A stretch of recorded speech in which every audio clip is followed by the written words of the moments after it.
Hi అండి, welcome back to Keerthi versatile videos. ఈరోజు వీడియోలో మనమందరం రెగ్యులర్గా చేసుకునే ఉప్మా రెసిపీని చూపించబోతున్నాను. ఒక్కొక్కరు ఉప్మాని ఒక్కో స్టైల్లో చేస్తూ ఉంటారండి. నేనైతే ఇలా చేస్తున్నాను. రోజు చేసుకునే ఉప్మాని ఇలా మరింత రుచిగా చేయండి. ఉప్మా తయారీకి కావలసిన పదార్థాలు: 1 medium size tomato, 2 table spoon వేరుశనగ గుళ్ళు, 2 టేబుల్ స్పూన్ పచ్చెనపప్పు, మినపప్పు, 1 medium size onion, 1 table spoon ఆవాలు, 2 పచ్చిమిర్చి, కావలసినంత కరివేపాకు. ముందుగా స్టవ్ ఆన్ చేసి కడాయి పెట్టుకొని ఉప్మా రవ్వను తీసుకోవాలండి. నేనైతే ఈ పెద్ద గ్లాస్తో తీసుకుంటున్నాను, మీరైతే కప్పుతో అయినా తీసుకోవచ్చు. సో వేసాకైతే బాగా ఫ్రై చేయాలండి, లో ఫ్లేమ్లో పెట్టి ఫ్రై చేయాలి.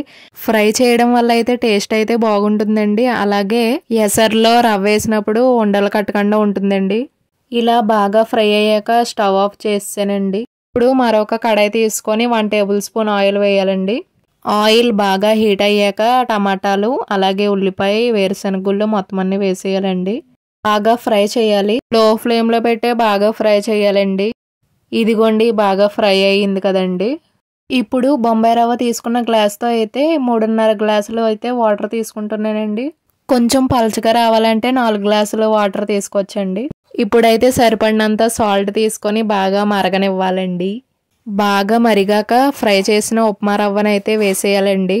ఇప్పుడైతే కలుపుతూ ఉండాలండి, లేదంటే ఉండలు కట్టేస్తుంది. కలిపిన తర్వాత ఒక 5 మినిట్స్ మూత పెట్టి ఉంచాలండి.